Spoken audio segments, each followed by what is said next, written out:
ಕಟ್ಕೇರಿ ಶ್ರೀ ಕ್ಷೇತ್ರ ಮಹಾದೇವಿ ಕಾಳಿಕಾಂಬ ಅಮ್ಮನವರು ಹಾಗೂ ಸಪರಿವಾರ ದೈವದೇವರುಗಳ ಮೂಲ ಕ್ಷೇತ್ರವಾಗಿದೆ.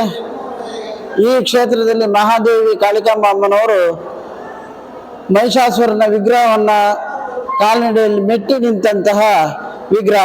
ಇಂತಹ ವಿಗ್ರಹ ಬಹಳ ಅಪರೂಪ. ಇದು ಬಹಳ 14 ಅಡಿ ಎತ್ತರದ ವಿಗ್ರಹವನ್ನು ಇಲ್ಲಿ ನೋಡಬಹುದು. ಮರದಿಂದ ಮಾಡಿದಂತಹ ವಿಗ್ರಹ ಆದರೂ ಕೂಡ ಶ್ರೀದೇವಿ ಇಲ್ಲಿ ಶಾಶ್ವತವಾಗಿ ನೆಲೆ ನಿಂತಿದ್ದಾಳೆ ಎನ್ನುವುದು ಭಕ್ತರ ನಂಬಿಕೆ ಹಾಗೂ ಭಕ್ತರ ಕಷ್ಟವನ್ನ ಯಾವಾಗಲೂ ಪರಿತಾ ಇರ್ತಾಳೆ. ಹಾಗೆ ಈ ಕ್ಷೇತ್ರದ ಸುಮಾರು ಒಂದು 20-25 ವರ್ಷಗಳಿಂದ ಶ್ರೀ ಕೆ ಶಂಕರ್ ಶೆಟ್ಟಿ ಹುಬ್ಬಳ್ಳಿ ಅವರು ಮೂಲತಃ ಕಟ್ಕೇರಿಯವರೇ, ಕಟ್ಕೇರಿ ಪಟೇಲ್ರ ಮನೆಯವರವರು. ಅವರ ಅಧ್ಯಕ್ಷರಾಗಿ ಕಾಳಿಕಾಂಬ ಟೆಂಪಲ್ ಟ್ರಸ್ಟ್ ಅಧ್ಯಕ್ಷತೆಯನ್ನು ವಹಿಸಿಕೊಂಡ ಮೇಲೆ ಬಹಳಷ್ಟು ಅಭಿವೃದ್ಧಿ ಕಾಮಗಾರಿಗಳನ್ನು ಅವರು ಇಲ್ಲಿ ಮಾಡಿದ್ದಾರೆ. ಭೋಜನ ಶಾಲೆಯನ್ನ, ಮುಖಮಂಟಪವನ್ನ ಜೀರ್ಣೋದ್ಧಾರಗೊಂಡು ಹೊಂದಿದಂತಹ ದೇವಸ್ಥಾನವನ್ನ ಜೀರ್ಣೋದ್ಧಾರಗೊಳಿಸಿ ಹಾಗೂ ಇಲ್ಲಿಗೆ ಬೇಕಾದಂತಹ ವೇದಿಕೆಯನ್ನು ನಿರ್ಮಾಣ ಮಾಡಿಕೊಟ್ಟು ಭೋಜನ ಶಾಲೆಯನ್ನ ಮತ್ತೆ ಅಡುಗೆ ಸುಸಜ್ಜಿತವಾದಂತಹ ಅಡುಗೆ ಕೋಣೆಯನ್ನ ಎಲ್ಲ ನಿರ್ಮಾಣ ಮಾಡಿಕೊಟ್ಟರು. 2 ವರ್ಷದ ಹಿಂದೆ ಅವರು ದಿವಂಗತರಾಗಿದ್ದಾರೆ. ಆ ನಂತರದಲ್ಲಿ ಅವರ ಮಗನಾದಂಥ ಪ್ರಸನ್ನ ಶಂಕರ್ ಶೆಟ್ಟಿ ಅವರು ಅಧಿಕಾರವನ್ನು ವಹಿಸಿಕೊಂಡ ಅಧ್ಯಕ್ಷತೆಯಲ್ಲಿ ತನ್ನ ತಂದೆಯ ಕನಸುಗಳನ್ನು ಸಾಕಾರಗೊಳಿಸುತ್ತಾ ಅದೇ ಅಭಿವೃದ್ಧಿ ಕಾರ್ಯಕ್ರಮಗಳನ್ನು ತನ್ನನ್ನು ತೊಡಗಿಸಿಕೊಂಡು ಮುಂದುವರಿಸಿಕೊಂಡು ಹೋಗ್ತಾ ಇದ್ದಾರೆ. ಉದಾಹರಣೆಗೆ ದೇವಸ್ಥಾನದ ಎದುರುಗಡೆ ಕಾಣುತ್ತಿರುವಂತಹ ಆ ತಗಡಿನ ಮಾಡು ಶೆಟ್ರ ನಾವು ಮಾಡಿದ್ದೇವಲ್ಲ, ಅದು ಸಾಧಾರಣ 20-25 ಲಕ್ಷದ ಖರ್ಚಿಂದ ಹೆಚ್ಚಿನ ದೇಣಿಗೆಯನ್ನು ತಾನೇ ನೀಡಿ ತನ್ನ ತಂದೆಯ ಕನಸನ್ನು ಸಾಕಾರಗೊಳಿಸಿದ್ದಾರೆ. ಮಾತ್ರ ಅಲ್ಲ, ದೇವಸ್ಥಾನ ಎದುರುಗಡೆಯಲ್ಲಿ ಇಂಟರ್ಲಾಕ್ ವ್ಯವಸ್ಥೆ ಇದ್ದಿತ್ತು, ಅದನ್ನೆಲ್ಲ ತೆಗೆದು ಗ್ರನೇಟ್ ಅನ್ನು ಹಾಕಿ ಬಹಳ ಚಂದ ಕಾಣುವ ಹಾಗೆ ಮಾಡಿದ್ದಾರೆ. ಮುಂದಿನ ದಿನಗಳಲ್ಲೂ ಕೂಡ ತಾನು ಅಭಿವೃದ್ಧಿ ಕಾರ್ಯಕ್ರಮಗಳಲ್ಲಿ ತಾನು ಸದಾ ಕೈ ಜೋಡಿಸ್ತೇನೆ, ಜನರು ಸಹಕಾರ ಬೇಕು, ಹಾಗೆ ಇಲ್ಲಿ ಅಭಿವೃದ್ಧಿಯನ್ನ ಮಾಡುವಂತಹ ಕಾರ್ಯಕ್ರಮವನ್ನು ನಿರಂತರವಾಗಿರಿಸೋಣ ಎನ್ನುವಂಥ ಆಶಯವನ್ನು ಅವರು ಹೊಂದಿದ್ದಾರೆ. ಹೇಳಲಿಕ್ಕಂದ್ರೆ ಭಾಳಷ್ಟು ಉಂಟು, ಭಾಳಷ್ಟನ್ನೆಲ್ಲ ಹೇಳುವುದಿಲ್ಲ. ಯಾಕೆಂದರೆ ಇದಕ್ಕೆ ನಾವು ಒಂದೊಂದು ರೂಪದಲ್ಲಿ ಕರಿತೀವಿ.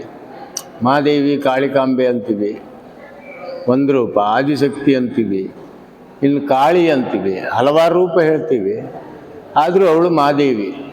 ಅದರಿಂದ ಅವಳು ಸನ್ನಿಧಾನದಲ್ಲಿ ಹಲವಾರು ರೂಪದಲ್ಲಿ ಸೇವೆ ನಡೀತದೆ.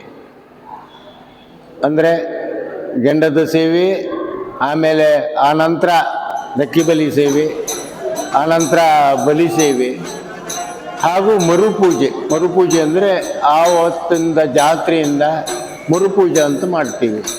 ಇದೆಲ್ಲ ಪೂಜೆ ಅಲ್ಲದೆ ತಿಂಗೋಡು ಪೂಜೆ ಮಾಡ್ತೀವಿ ನಾವು. ತಿಂಗೋಡಿಗೆ ಸಂಕ್ರಾಂತಿಗೆ ಮಾಡುವುದಿಲ್ಲ, ತಿಂಗೋಡಿಗೆ ಪೂಜೆ ಮಾಡ್ತೀವಿ ನಾವು. ಆ ತಿಂಗೋಡು ಪೂಜೆಗೆ ಯಾರದ್ದಾರು ಕಷ್ಟ ಸುಖ ಇದ್ದದ್ದಿದ್ರೆ ಅವರು ಬಂದು ಆ ಪೂಜೆಯಲ್ಲಿ ಆ ದರ್ಶನ ಇರ್ತದೆ, ಆ ದರ್ಶನದಲ್ಲಿ ಬಂದು ಕೇಳದಿದ್ದರೆ ಅವರಿಗೆಲ್ಲ ಭಾಳಷ್ಟು ಜನರಿಗೆ ಒಳ್ಳೆಯದಾಗಿದೆ ಬಂದು ನಮ್ಮ ಹತ್ರ ಹೇಳ್ತಾರೆ, ಈ ರೀತಿಯಲ್ಲಿ ಆಗಿದೆ ಪಾತ್ರೆಗಳೇ, ನಮಗೆ ಆ ದೇವಿ ಸಹಾಯ ಸಿಕ್ಕಿದೆ ಅನ್ನುವಂಥದ್ದು ಅವರು ಹೇಳ್ತಾ ಇದ್ದಾರೆ. ಮತ್ತು ಹಲವಾರು ರೂಪದಲ್ಲಿ ದೇವಿಗೆ ಪ್ರಮುಖವಾಗಿ ಸೇವೆ ಯಾವುದು ಅಂದರೆ ಹೂವಿನ ಸೇವೆ. ಈ ಹೂವಿನ ಸೇವೆ ಆ ದೇವಿ ಕೊಟ್ಟರೆ ಸಂಪೂರ್ಣವಾಗಿ ಒಲಿತಾಳೆ ಅನ್ನುವಂಥ ಸತ್ಯ ನಮಗೆ ತಿಳಿದ ಮಟ್ಟಿಗೆ ನಾವು ಹೇಳೋದಿದ್ರೆ ಅದು ಮುಖ್ಯ. ಆಮೇಲೆ ನಮ್ಮಲ್ಲಿ ಹಲವಾರು ರೂಪದಲ್ಲಿ ಸೇವೆ ಉಂಟು. ಪಾರಾಯಣ ಮಾಡ್ತೀವಿ, ಚಂಡಿಕಾ ಹೋಮ ಮಾಡ್ತೀವಿ, ಹಲವಾರು ರೂಪದಲ್ಲಿ ಭಕ್ತಾದಿಗಳಿಗೆ ಏನಾದರೂ ಕಷ್ಟಗಳು ಬಂದದ್ದಿದ್ದರೆ ನೋಡಿ ಇಂಥ ಸೇವೆ ಮಾಡಿ ನಿಮ್ಗೆ ಒಳ್ಳೆಯದಾಗ್ತದೆ ಅನ್ನುವಂಥದ್ದು ಹೇಳ್ತೀವಿ. ಆ ಸೇವೆ ಅವರು ನಡೆಸಿ ಅದರಿಂದ ಫಲ ಪಡೀತಾರೆ. ಮತ್ತು ಇನ್ನೂ ಹೆಚ್ಚಿನ ರೂಪದಲ್ಲಿ ಹೇಳುವುದಂದರೆ ನಮ್ಮ ಸ್ಥಾನವನ್ನು ನಾವು ಹೊಗಳಿ ಕೊಂಡಾಡುವುದಲ್ಲ, ಯಥಾಪ್ರಕಾರವಾಗಿ ಭಕ್ತರ ನಂಬಿಕೆ ಮೇಲೆ ಇರುವಂಥದ್ದು. ಅವರು ಎಷ್ಟು ಮಟ್ಟಿಗೆ ಸನ್ನಿಧಾನ ನಂಬ್ತಾರೋ ಅಷ್ಟು ಮಟ್ಟಿಗೆ ಆ ದೇವಿ ಸಹಾಯ ಕುಟುಂಬಕ್ಕೆ ಸಿಗ್ತದೆ. ತಾಯಿ ಜಗನ್ಮಾತೆ ವರ್ಷಂಪ್ರತಿಯಾಗಿ 26-27 ಬೃಹತ್ ದೊಡ್ಡ ಮಟ್ಟದಲ್ಲಿ ಇಲ್ಲಿ ಜಾತ್ರೆ ನಡೀತಿರುತ್ತೆ. ಸಾವಿರಾರು ಜನಗಳು ಬರ್ತಾ ಇರ್ತಾರೆ. ಸಾವಿರಾರು ಜನಗಳು ಇದನ್ನು ಅದರ್ಶನೇ ನಾನು ಈ ತಾಯಿಯನ್ನು ತುಂಬವಾಗಿ ನಂಬಿದ್ದೀನಿ. ಇವಳಿಗೆ ನನಗೆ ಭಾರಿ ಒಳ್ಳೆಯದಾಗಿದೆ. ಪ್ರತಿ ವರ್ಷವೂ ನಾನು ನನ್ನ ಕಡೆಯಿಂದ ಆದಷ್ಟು ನಾನು ಸೇವೆ ಮಾಡ್ತಾ ಇದ್ದೇನೆ. ಸೇವೆ ಮಾಡಲಿಕ್ಕೆ ಸಹಕಾರ ಸಹ ಕೊಡ್ತಾ ಇದ್ದಾಳೆ. ಧನ್ಯವಾದಗಳು. ಕಟ್ಕೇರಿ ಕಾಳಿಕಾಂಬೆಯನ್ನು ಇವತ್ತು ಮನಸ್ಸಾರ ಸ್ಮರಿಸುತ್ತಾ ಇವತ್ತಿನ ಕಾರ್ಯಕ್ರಮದಲ್ಲಿ 26 ಇವತ್ತು ಬೆಳಿಗ್ಗೆ ಕಾರ್ಯಕ್ರಮದಲ್ಲಿ ಚಂಡಿಕೋಮವನ್ನು ಮುಗಿಸಿ ದೇವರ ಸ್ಥಾನದಲ್ಲಿ ಅಲಂಕಾರದೊಂದಿಗೆ ಇವತ್ತಿನ ಮಧ್ಯಾಹ್ನ ಸಾಯಂಕಾಲದಿಂದ ಕಾರ್ಯಕ್ರಮಗಳು ಪ್ರಾರಂಭ. ಪ್ರಥಮವಾಗಿ ಗಂಡ ತೊಳೆಯುವುದು. ಆ ಗಂಡ ತೊಳೆಯೋದಲ್ಲಿ ಹೆಚ್ಚಿನ ಸಂಖ್ಯೆಯಲ್ಲಿ ಭಾಗವಹಿಸಿದರು ಜನರು. ಯಾಕೆಂದರೆ ಈ ವರ್ಷ ಜನಸಂಖ್ಯೆ ಜಾಸ್ತಿ, ಆದ್ದರಿಂದ ನಂಬಿದಂಥ ಭಕ್ತಾದಿಗಳು ಇಲ್ಲಿ ಜಾಸ್ತಿ. ಹಾಗೆ ಈ ದೇವಸ್ಥಾನಕ್ಕೆ ತುಂಬ ಅಭಿವೃದ್ಧಿ ಕೆಲಸಗಳನ್ನು ಹಿಂದೆ ನಮ್ಮ ಟ್ರಸ್ಟಿನ ಅಧ್ಯಕ್ಷರು ಶಂಕರ್ ಶೆಟ್ಟರು ಮಾಡಿದರು. ಈಗ ನಾವು ಶಂಕರ್ ಶೆಟ್ಟರ ಮಗ ಈ ಟ್ರಸ್ಟಿನ ಅಧ್ಯಕ್ಷತೆಯನ್ನು ವಹಿಸ್ಕೊಂಡಿದ್ದರು. ನಾವು ಈ ಟ್ರಸ್ಟಿನ ಖಜಾಂಚಿಯಾಗಿ ಕೆಲಸವನ್ನು ನಿರ್ವಹಿಸ್ತಾ ಇದ್ದೀನಿ ಸಾಧಾರಣ ಒಂದು 25 ವರ್ಷದಿಂದ. ಇನ್ನು ಅಭಿವೃದ್ಧಿ ಕೆಲಸಗಳು ಏನಂದರೆ ನಮಗೆ ತುಂಬ ಆಗಬೇಕು. ಯಾಕಂದರೆ ದೇವಸ್ಥಾನದ ಎದುರುಗಡೆ ನಾವು ಯಾವ ರೀತಿ ಗ್ರಾನೈಟ್ ಹಾಕಿದ್ದೀವಿ ಹಾಗೆ ಚಪ್ಪರವನ್ನು ಹಾಕಿದ್ದೀವಿ, ಹಾಗೆ ದೇವಸ್ಥಾನದ ಹಿಂದುಗಡೆ ಗ್ರಾನೈಟನ್ನು ಹಾಕಬೇಕಾಗ್ತದೆ. ಹಾಗೆ ದೇವಸ್ಥಾನದ ಸುತ್ತ ಕಾಂಪೌಂಡ್ ವಾಲನ್ನು ಏನು ರಚಿಸಿದ್ದೀವಿ ಅದಕ್ಕೆ ನಾವು ಖಾಲಿ ಹೋಲೋ ಬ್ರಿಕ್ಸ್ ಅಲ್ಲಿ ಮಾತ್ರ ಮಾಡಿದ್ದೀವಿ. ಈಗ ಅದನ್ನು ಗಾಲಿಯನ್ನು ಮಾಡುವುದು. ಹಾಗೆ ದೇವಸ್ಥಾನದ ಒಳಗಡೆ ವಿಗ್ರಹಗಳು ಸ್ವಲ್ಪ ಹಾಳಾಗಿದ್ದರಿಂದ ಅವನ್ನೆಲ್ಲ ರಿಪೇರಿ ಮಾಡುವಂಥದ್ದು. ಆಮೇಲೆ ಇಡೀ ದೇವಸ್ಥಾನಕ್ಕೆ ಸಾಧಾರಣ 1.5 ಕೋಟಿಯ ಅಂದಾಜು ವೆಚ್ಚದ ಅಭಿವೃದ್ಧಿ ಕೆಲಸಗಳು ಆಗಬೇಕಿದೆ. ಇದೆಲ್ಲ 25 ಇವತ್ತಿನಿಂದ ಪ್ರಾರಂಭ ಆಗಿ 26ಕ್ಕೆ ಕೊನೆಗೊಳ್ಳಬೇಕಾಗ್ತದೆ. ಯಾಕೆಂದರೆ ಈ 1.5 ಕೋಟಿಯನ್ನು ಹೊಂದಿಸಬೇಕು. ಈ ಕೆಲಸಗಳು 26ರಲ್ಲಿ ಮುಗಿಬೇಕು.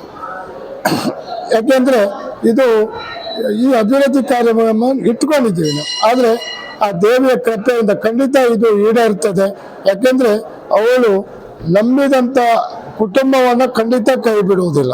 ಯಾಕೆಂದರೆ ಇದೆಲ್ಲರೂ ನೋಡಿದಂಥ ಒಂದು ವಿಷಯ. ಆದ್ದರಿಂದ ಇನ್ನು ಮುಂದಿನ ಈ ಅಭಿವೃದ್ಧಿ ಕೆಲಸಗಳು ಜನರು ನಮ್ಮೊಂದಿಗೆ ತುಂಬ ಸಹಕಾರ ಮಾಡಿದ್ದಾರೆ, ಇಲ್ಲಿಯ ಭಕ್ತಾದಿಗಳು. ಯಾಕೆಂದರೆ ನಾವು ಏನು ಕೇಳಿದರೂ ಇಲ್ಲ ಅಂತ ಹೇಳುವ ಮನಸ್ಥಿತಿಯವರೇ ಅಲ್ಲ. ಆದ್ದರಿಂದ ಈ ಕೆಲಸಗಳು ಖಂಡಿತ ಅವಳು ನಡೆಸ್ಕೊಳ್ತಾಳೆ. ನಮ್ಮ ಕಾಳಿಕಾಂಬೆ ಮಾದೇವಿ ಅಮ್ಮನವರು ಖಂಡಿತ ನೆರವೇರುತ್ತಂತ ಹೇಳ್ತಾ, ಇನ್ನೂ ಈ ದೇವಸ್ಥಾನ ಇನ್ನೂ ಅಭಿವೃದ್ಧಿ ಹೊಂದಬೇಕು, ಇದೊಂದು ಒಳ್ಳೆಯ ಕ್ಷೇತ್ರವಾಗಿ ಬೆಳಿಬೇಕು ಅಂತ ಹೇಳ್ತಾ ನನ್ನ ಮಾತನ್ನು ಮುಗಿಸ್ತೀನಿ. ಕಾಳಿಕಾಂಬ ದೇವಸ್ಥಾನದಲ್ಲಿ ನಾವು ನಂಬಿಕೊಂಡು ಬಂದು ಸಾಧಾರಣ ನಮ್ಮ ತಲೆಮಾರಿನಿಂದ ಬಂದಂಥದ್ದು.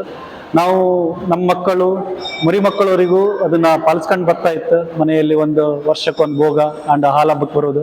ಹಾಗೆ ದೇವಸ್ಥಾನದ ಅಭಿವೃದ್ಧಿ ವರ್ಷವಾದಾಗ ಜಾಸ್ತಿ ಆಗ್ತಾ ಇತ್ತು. ಹಾಗೆ ಜನನು ದೇವಸ್ಥಾನದಲ್ಲಿ ಒಂದು ಊಟ ಮಾಡುವಾಗ ಖುಷಿಯಿಂದ ಒಂದು ಊಟ ಮಾಡ್ತಾರೆ. 4 ಜನ ಹೇಳ್ತಾರೆ, ಇಂಥ ದೇವಸ್ಥಾನದಲ್ಲಿ ನಾವು ಒಂದು ಪ್ರಸಾದ ತಗೊಂಡು ಹೋದ್ರೆ ನಾಳೆ ಒಂದು ನಾವು ಬಿಸ್ನೆಸ್ ಮಾಡೋದಾಗ್ಲಿ, ಒಂದು ಜಾಬಿಗೆ ಹೋಗೋದಾಗ್ಲಿ ಹೇಳ್ಕೊಂಡು ಮನಸ್ಸು ಹಿಡಿಸ್ಕೊಂಡು ಹೋದಿದ್ರೆ 100% ಆಯ್ತು. ನಾವು ಇದೇ ದೇವರ ಮಾದೇವಿಯಲ್ಲಿ ಬೇಡ್ಕೊಂಡಿದ್ದಷ್ಟೇ.